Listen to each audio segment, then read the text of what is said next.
Hello दोस्तों, तो मेरा नाम है आदर्श सिंह और मैं आपका अपने यूट्यूब चैनल में स्वागत करता हूं। तो आज हम फिजिक्स का स्टार्टिंग यानी फिजिक्स को एक नया स्टार्ट देने जा रहा हूं, यानी कि उसका नाम है सरल रेखा में गति। सरल रेखा में गति, इसके बारे में हम इस अध्याय में चर्चा करेंगे और यहीं से मेन फिजिक्स स्टार्ट होती है, सरल रेखा से में गति से। ठीक है, तो यहाँ पर आपने याद कीजिए कि क्लास 9th में जो कुछ भी पढ़ रखा है उसको यहाँ पर यानी कि क्लास 11th में आपको डिटेल में पढ़ना है। तो चलिए बिना किसी समय गवाए वीडियो को शुरू करते हैं। तो सबसे पहले बात करेंगे हम गति की। गति, इसको पहले मैं आपको समझाऊंगा पूरा एकदम डीपली जाकर। ठीक है, चलिए गति। यहाँ पर अगर आप अपने चारों ओर देखें, आप अपने अगर चारों ओर देखें तो कोई भी वस्तु हो वह दो कंडीशन में मिलेगी। कोई भी वस्तु हो वह दो कंडीशन में मिलेगी। पहला कौन सा कंडीशन होगा? या तो वो गति की अवस्था में होगी, या तो वो गति की अवस्था में होगी, या तो विराम की अवस्था में होगी। या तो गति की अवस्था में होगी या तो विराम की अवस्था में होगी। अगर हम अपने चारों किसी भी वस्तु को देखते हैं तो वो केवल इन्हीं दो कंडीशन में होती है। क्लियर हो गया? अब यहाँ पर एक एक समझेंगे कि गति की अवस्था क्या है और विराम की अवस्था क्या है। अगर हम बात करते हैं विराम की अवस्था, ठीक है, विराम की अवस्था ध्यान से समझिएगा, पूरा कंसंट्रेशन से समझिए तभी समझ में आएगा। विराम की अवस्था, अगर मान लीजिए हम कोई बिल्डिंग ले लेते हैं, वह आज भी वही है, कल भी वही रहेगी, यानी कि उसके स्थिति में कोई परिवर्तन नहीं हो रहा है। अर्थात फिर वो जो बिल्डिंग है वो कौन सी अवस्था में है? विराम की अवस्था में है। अगर हम पेड़ लेते हैं, ट्री ले लेते हैं, तो वो आज भी वही है, कल भी वही है और परसों भी वही रहेगा, यानी कि उसकी स्थिति में कोई परिवर्तन नहीं होगा। अर्थात जो पेड़ है वो भी क्या है? विराम की अवस्था में है। क्लियर हो गया? अगर हम बात करते हैं गति की अवस्था को, गति की अवस्था,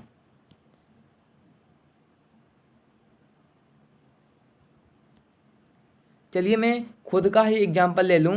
तो मैं इस समय आपको पढ़ा रहा हूँ और उसके बाद मैं कहीं और चला जाऊँगा, उसके बाद मैं और कहीं चला जाऊँगा, यानी कि देखिए कि मेरी स्थिति में परिवर्तन हो रहा है। यानी कि जो गति की अवस्था होगा उसमें क्या होगा? उसकी स्थिति में परिवर्तन होगा। ठीक है, जिसके स्थिति में परिवर्तन हो उसे हम क्या कहेंगे? गति की अवस्था। जिसमें स्थिति के परिवर्तन ना हो उसे हम क्या कहेंगे? विराम अवस्था कहेंगे। इतना क्लियर हो गया? तो यहाँ पर वास्तव में जो गति का मतलब होता है वह क्या होता है? स्थिति में परिवर्तन।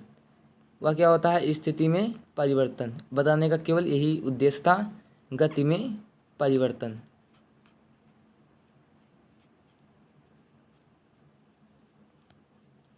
क्लियर हो गया? गति का क्या अर्थ होता है? स्थिति में परिवर्तन। अब यहाँ पर प्रश्न आता है कि कोई भी पिंड अपनी स्थिति में परिवर्तन करे तो किसके सापेक्ष करे? कोई भी वस्तु अपनी स्थिति में परिवर्तन करे तो किसके सापेक्ष करे? ये कहाँ पर प्रश्न उठता है।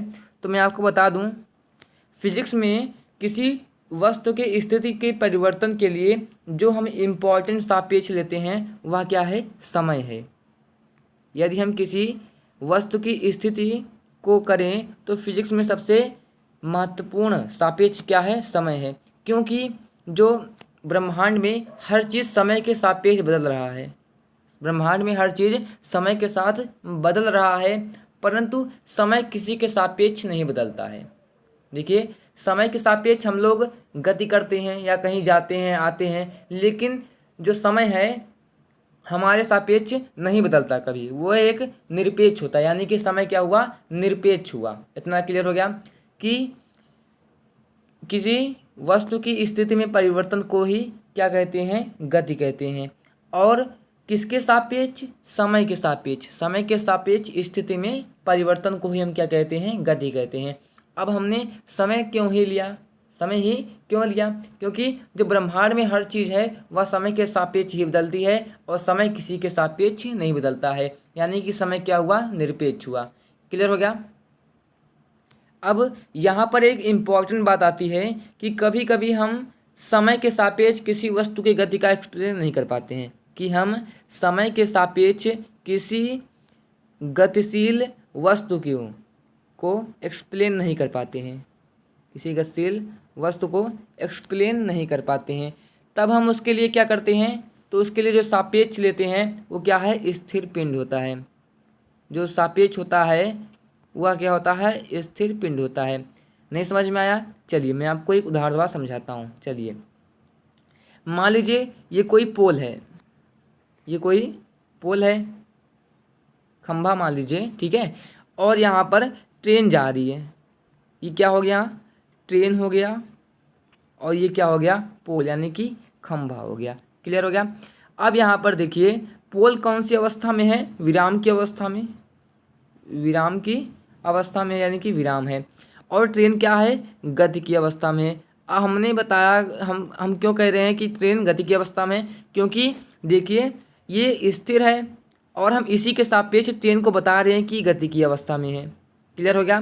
कि देखिए जब ट्रेन आगे बढ़ेगी तो पोल धीरे धीरे दूर जाता रहेगा, उसके दूर होता रहेगा। तो हम यहाँ पर कह सकते हैं कि जो ट्रेन है वो क्या है? गति की अवस्था में है। ओके, तो यहाँ पर कह सकते हैं कि जो ट्रेन है वह पोल के सापेक्ष गति की अवस्था में है। जो ट्रेन है वह पोल के सापेक्ष गति की अवस्था में है। क्लियर हो गया? यहाँ पर पहला अगर मान लीजिए अगर समय के साथ हम कर सकते तो हम समय के सापेक्ष किसी वस्तु की स्थिति का पता करते हैं। अगर हम समय के सापेक्ष किसी वस्तु की स्थिति को नहीं एक्सप्लेन कर पाते हैं तो उस समय हम क्या लेते हैं? कोई स्थिर पिंड। यहाँ पर एक उदाहरण देकर मैं आपको बता दे रहा हूँ, ठीक है। यहाँ पर बहुत ही अच्छा उदाहरण है। अब मैं आपको एक छोटा सा एग्जाम्पल देकर बहुत ही आसानी से समझाऊंगा। जैसे मान लीजिए आप कोई कार में जा रहे हैं, कार में बैठे हैं और कार क्या है? चल रही है, ठीक है। कार में क्या है? आप बैठे हैं। इमेजिन कीजिए कार में बैठे हैं, ठीक है। तो आपको गति का एहसास होता है। क्यों गति का एहसास होता है?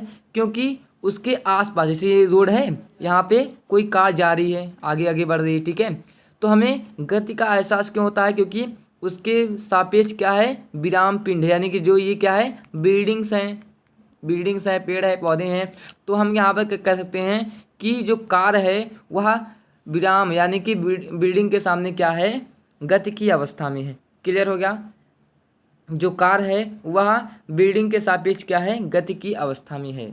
यदि इसके सापेक्ष, यानी कि कार के आसपास, ठीक है, उसके आसपास कोई भी सापेक्ष ना हो, वह उसके सापेक्ष ना हो, तो वो वहाँ पर हमें गति का एहसास नहीं होता। एक उदाहरण मैं आपको और दे रहा हूँ। जैसे मान लीजिए आप, ये पृथ्वी है, ठीक है, ये पृथ्वी है और आप इस पर बैठे हैं। यहाँ पर मान लीजिए कोई आप बैठे हैं, ठीक है। तो पृथ्वी क्या हुआ? वाहन हुआ और आप उस पर बैठे हुए हैं। अब हम जानते हैं कि पृथ्वी सूर्य के चारों ओर चक्कर लगाती है, पृथ्वी सूर्य के चारों ओर चक्कर लगाती है। तो हमें क्यों नहीं एहसास होता है कि पृथ्वी गतिमान में है, ठीक है। क्योंकि जब हम कार में बैठते हैं तो हमें एहसास होता है कि हम गति की अवस्था में हैं, जबकि पृथ्वी का जो वेग है या चाल है वह कार से कई गुना अधिक है। तो हमें क्यों नहीं एहसास होता है कि पृथ्वी गतिमान है? क्यों नहीं होता? मैं आपको यहाँ पर कारण बताता हूँ। क्योंकि उसके सापेक्ष कोई स्थिर पिंड नहीं है, कोई उसके सापेक्ष कोई स्थिर पिंड नहीं है। जहाँ पर देखिए कोई भी अगर ले लेते पिंड, सभी पिंड क्या हैं? गतिमान हैं। सभी पिंड क्या हैं? गतिमान हैं।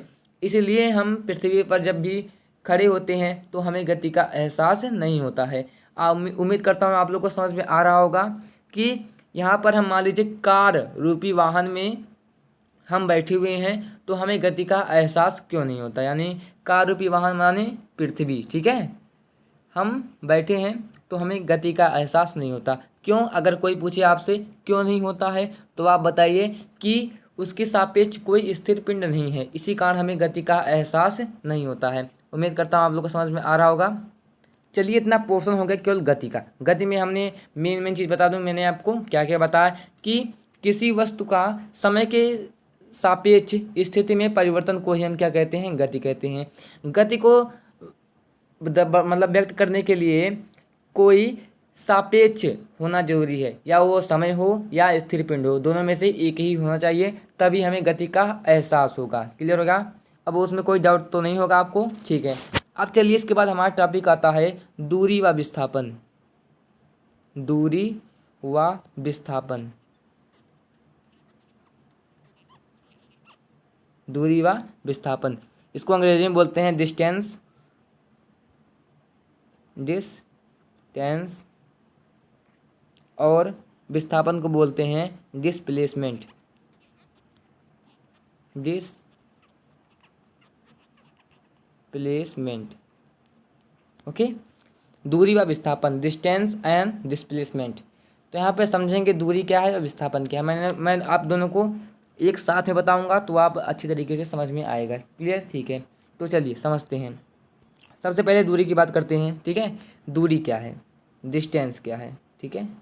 चलिए मान लीजिए कोई गतिशील पिंड है, ये बिंदु ए है और ये गतिशील पिंड है, वो ऐसे जा रहा है, इस पथ पर जा रहा है और यहाँ बिंदु बी पर पहुँच गया। क्लियर हो गया? तो जो पिंड ए द्वारा चली गई जो पथ की लंबाई है, चली गई जो पथ की लंबाई है, उसे हम क्या कहते हैं, दूरी कहते हैं। यानी कि कोई गतिमान पिंड है ए, वह इस पथ पर ऐसे चलो जाते जाते जाते जाते बिंदु बी पर पहुंच गया। ए से जो बी के बीच की लंबाई है पथ की, उसी को हम क्या कहते हैं, दूरी कहते हैं। इतना क्लियर हो गया? अगर हम बात करते हैं विस्थापन की, यहीं पर विस्थापन का भी कॉन्सेप्ट क्लियर कर दे रहा हूँ मैं आपका, ठीक है। तो विस्थापन क्या होता है कि ये क्या हो गई, ए की प्रारंभिक स्थिति, इसे हम क्या कहेंगे, प्रारंभिक स्थिति, जो प्रारंभ में स्थिति थी, ठीक है। और बी को हम क्या कहेंगे, अंतिम स्थिति, इसको हम क्या कहेंगे, बी को अंतिम स्थिति। तो विस्थापन क्या होता है, प्रारंभिक स्थिति तथा अंतिम स्थिति के बीच की न्यूनतम दूरी, यानी कि वो इसकी बात कर रहा है, इन दोनों बीच की दूरी को बात कर रहा है, ठीक है। क्या हुआ कि ये भी ए वस्तु है, कोई गतिमान पिंड है, वह इस पथ पर गति करते हुए बिंदु बी पर पहुंचा, तो पथ की लंबाई क्या हो गई, हमारी दूरी हो गया। अगर यहाँ पर बात करते हैं, प्रारंभिक स्थिति ए है और अंतिम स्थिति बी है, और प्रारंभिक स्थिति तथा अंतिम स्थिति के बीच की जो न्यूनतम दूरी होगी वो क्या कहलाएगा, विस्थापन कहलाएगा। क्लियर हो गया? और यहाँ पर एक बात ध्यान दीजिए कि दूरी एक अदिश राशि है, क्योंकि देखिए यहाँ पर कोई दिशा है नहीं, एक दिशा यहाँ पर, एक दिशा यहाँ पर, एक दिशा यहाँ पर, मतलब उसकी दिशा परिवर्तित हो रही है, तो वहाँ पर क्या हुआ, दूरी अदिश राशि है, जबकि विस्थापन क्या है, सदिश राशि है। देखिए यहाँ पर एक दिशा ए से बी, एक ही दिशा है ना, तो विस्थापन क्या हो गया, हमारा सदिश राशि है। क्लियर हो गया? कोई दिक्कत? चलिए यहाँ पर मैं आपको एक बात बता दे रहा हूँ, इसका एक एग्जाम्पल से आपको समझ में आएगा अच्छी तरीके से, ठीक है। तो मान लीजिए आप कार उठाए, मान लीजिए आपको बाजार जाना है, ठीक है। ये आपका रोड है, ठीक है, ये रोड है, और आपने कार उठाया और आप इसी माध्यम में जा रहे हैं, ठीक है, आप बाजार के लिए निकल गए हैं। अब आप क्या करेंगे, कार को जब इसी रास्ते से जाना है ना, तो आप देखिए उसकी दिशा को परिवर्तित करते जा रहे हैं, दिशा को परिवर्तित करते जा रहे हैं, तो मतलब आप क्या कर रहे हैं, दूरी तय कर रहे हैं। जो कार की गति है वो क्या कर रही है, दूरी को तय कर रही है। लेकिन अगर हम बात कर ले यहाँ पर हवाई जहाज़ की, ठीक है, एरोप्लेन की अगर यहाँ पर बात कर लेते हैं, ठीक है, यहाँ पर देखिए एरोप्लेन सीधी रेखा में गति करता है, सदैव एरोप्लेन सीधी रेखा में गति करता है, जिग जैग नहीं करता है, तिरछा मिर्चा वह गति नहीं करता है, वह सदैव एक सीधी रेखा में गति करता है, यानी कि वह दूरी नहीं तय करता, वह विस्थापन तय करता है। इसमें आप अंतर जान लीजिए, कार दूरी तय करता है जबकि हवाई जहाज़ विस्थापन तय करता है। इतना क्लियर हो गया? चलिए अब यहाँ पर और थोड़ा कॉन्सेप्ट क्लियर कर लेते हैं हम यहाँ पर, कि ये हो जाएगा दूरी और ये हो जाएगा विस्थापन। मैंने जो आपको बताया एक बार मैं फिर से बताने जा रहा हूँ, ध्यान लगा कर समझिए, ठीक है। पहला मैंने आपको क्या बताया कि किसी गतिशील पिंड द्वारा तय किए गए पथ की लंबाई को हम क्या कहते हैं, दूरी कहते हैं। और विस्थापन में हमने क्या बताया कि किसी गतिमान पिंड द्वारा प्रारंभिक स्थिति तथा अंतिम स्थिति के बीच की न्यूनतम दूरी को हम क्या कहते हैं, विस्थापन कहते हैं। हम अगर मान लीजिए डी को कैपिटल डी से और विस्थापन को मान लीजिए डी से प्रदर्शित करते हैं, ठीक है। और उसको मैंने आपको दूसरा क्या बताया कि जो दूरी है वह अदिश राशि है। दूरी क्या है, अदिश राशि है। और जबकि विस्थापन क्या है, सदिश राशि है, सदिश राशि है। इसलिए जो डी को हम निकलेंगे उसके ऊपर मॉड ऑफ लगा देंगे, ठीक है, वेक्टर लगा देंगे। क्लियर, वेक्टर डी हो जाएगा। क्योंकि देखिए डी क्या है, सदिश राशि है। और अदिश राशि एवं सदिश राशि आप लोग जानते ही होंगे, जिसमें परिमाण व दिशा दोनों हो उसे हम क्या कहते हैं, सदिश राशि कहते हैं। और जिसमें केवल परिमाण हो दिशा ना हो उसे हम क्या कहते हैं, अदिश राशि कहते हैं। इतना सब आपको क्लियर हो गया, ठीक है। और तीसरा मैंने आपको बताया कि जो कार की गति है वह दूरी तय करती है। जो कार की गति है वह क्या करती है, दूरी तय करती है। ये क्या करती है, कार की गति दूरी तय करती है। जबकि जो हवाई जहाज़ की गति होती है वह विस्थापन तय करती है। वह दूरी नहीं तय करती है, विस्थापन तय करती है। इतना 3 चीज़ मैंने आपको बताया। अब ये चौथी चीज़ मैं आपको बताने जा रहा हूँ, तो उसे आप ध्यान से समझिए क्योंकि वही इम्पोर्टेंट है। क्लियर हो गया। चलिए अब यहाँ पर चौथा चीज़ मैं बताने जा रहा हूँ। ये चौथा ये क्या है, दूरी है। ये क्या है, दूरी है। और ये क्या है, विस्थापन है। इतना सब ध्यान दीजिए, ठीक है। अब मैं आपको बता रहा हूँ कि दूरी सदैव धनात्मक होती है, शून्य हो सकती है, ठीक है। यहाँ पर दूरी को अगर डी से प्रदर्शित करते हैं, कैपिटल डी से, तो दूरी कभी भी जीरो नहीं होगी। दूरी कभी भी जीरो से कम नहीं होगी, यानी कि दूरी कभी भी ऋणात्मक नहीं होगी। दूरी कभी भी ऋणात्मक नहीं होगी। क्लियर हो गया। और दूरी जीरो से बड़ी या बराबर हो सकती है, ठीक है। दूरी जीरो से बड़ी व बराबर हो सकती है, लेकिन कभी भी जीरो से कम नहीं होगी। अगर यहाँ पर इसकी बात की जाए तो दूरी कभी भी ऋणात्मक नहीं होगी। और यहाँ पर अगर डी बराबर जीरो कर लेते हैं, देखिए यहाँ पर डी बड़ा है और बराबर जीरो के दोनों का चिन्ह लगा गया है, तो क्या हो गया, डी बराबर जीरो, यानी कि जो दूरी तय की गई दूरी है वह क्या है, जीरो है। यानी कि जो पिंड है वह विराम की अवस्था में है। कोई भी दूरी तय नहीं किया तो क्या हुआ, वो विराम की अवस्था में हुआ। जबकि यहाँ पर क्या होता है, विस्थापन में, चौथा पॉइंट, ठीक है, तो विस्थापन को अगर हम स्मॉल डी से करते हैं तो विस्थापन जीरो से छोटा भी होता है, जीरो के बराबर भी होता है और जीरो से बड़ा भी हो सकता है। मतलब विस्थापन डी बराबर डी जीरो से छोटा यानी कि ऋणात्मक हो जाएगा, जीरो से छोटा यानी कि ऋणात्मक हो जाएगा। और जीरो के बराबर है यानी कि शून्य हो जाएगा। और ये डी जीरो से बड़ा है यानी कि धनात्मक भी हो जाएगा। यानी कि दूरी क्या हो सकता है, दूरी कभी भी शून्य से छोटी नहीं हो सकती है, शून्य के बराबर व उससे बड़ी हो सकती है। लेकिन विस्थापन क्या होता है कि विस्थापन जीरो से छोटा भी हो सकता है यानी कि ऋणात्मक हो सकता है, जीरो के बराबर हो सकता है यानी कि शून्य हो सकता है, जीरो से बड़ा हो सकता है यानी कि धनात्मक हो सकता है।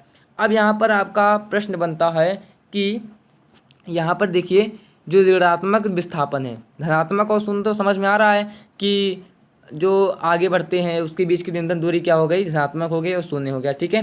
तो यहाँ पर ऋणात्मक क्या होता है उसको मैं आपको बताने जा रहा हूँ। चलिए उसको समझ लेते हैं पहले। जैसे मान लीजिए एक उदाहरण द्वारा मैं आपको समझाता हूँ, किस पर, डी छोटा है जीरो से, ठीक है, के लिए कर देते हैं, ठीक है। यहाँ पर अब मान लीजिए ये कोई पृथ्वी की सतह है, ये कोई पृथ्वी की सतह है, दर्पण नहीं है, ठीक है, सतह माना है हमने, ठीक है। तो अब क्या होगा, और इसके ऊपर कोई टावर है, ये एक टावर है जिसकी ऊंचाई कितनी मीटर है, 10 मीटर मान लेते हैं। जिस ऊंचाई क्या हो गई, 10 मीटर। टावर की ऊंचाई है 10 मीटर हो जाएगी। इतना बात क्लियर हो गया। एक पृथ्वी की सतह है जिसके ऊपर एक टावर लगा हुआ है, उसकी लंबाई क्या है, 10 मीटर है। क्लियर हो गया, ओके। अब यहाँ पर कोई लड़का खड़ा है, यहाँ पर कोई लड़का खड़ा है, उसने एक क्रिकेट की बॉल को ऊपर की ओर फेंका, क्रिकेट की बॉल को ऊपर फेंका। क्लियर। तो यहाँ पर इससे पहले मैं आपको डी बराबर 0 का बता देता हूँ। देखिए यहाँ पर अगर मान लीजिए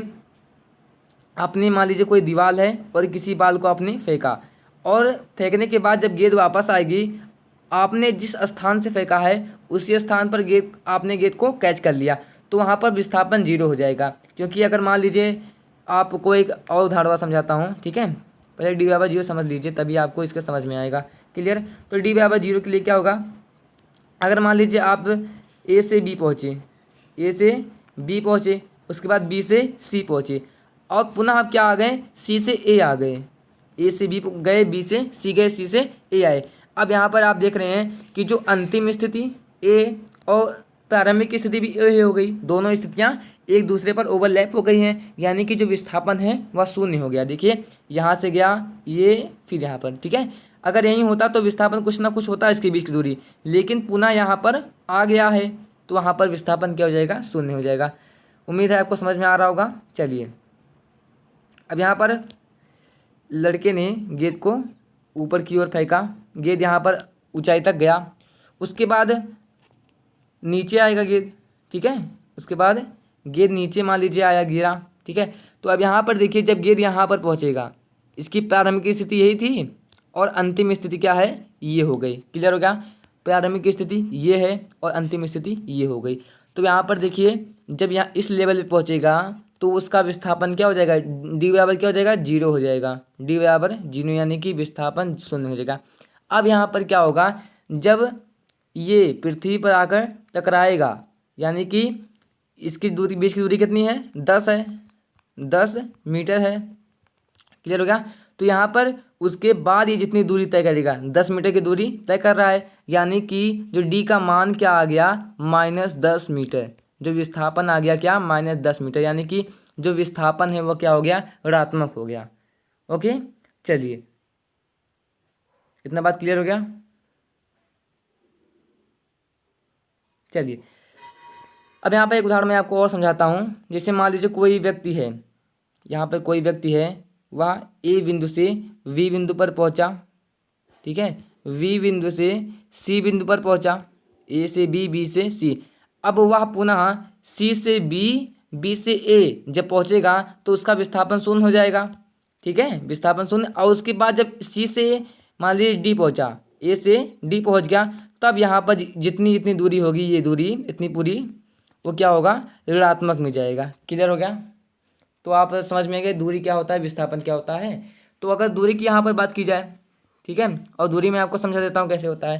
जैसे मान लीजिए कोई व्यक्ति ए से बी 10 मीटर गया, उसके बाद बी से सी 20 मीटर गया, उसके बाद सी से ए 30 मीटर आया, तो यहाँ पर विस्थापन तो 0 हो जाएगा। लेकिन अगर हम दूरी की बात करते हैं तो पथ की लंबाई, यानी कि यही तो है पथ की लंबाई पूरी, तो क्या आ गया, 10 + 20 + 30 यानी कि 60 मीटर की उसकी दूरी आ गई। उसकी दूरी क्या आ गई, 60 मीटर आ गई।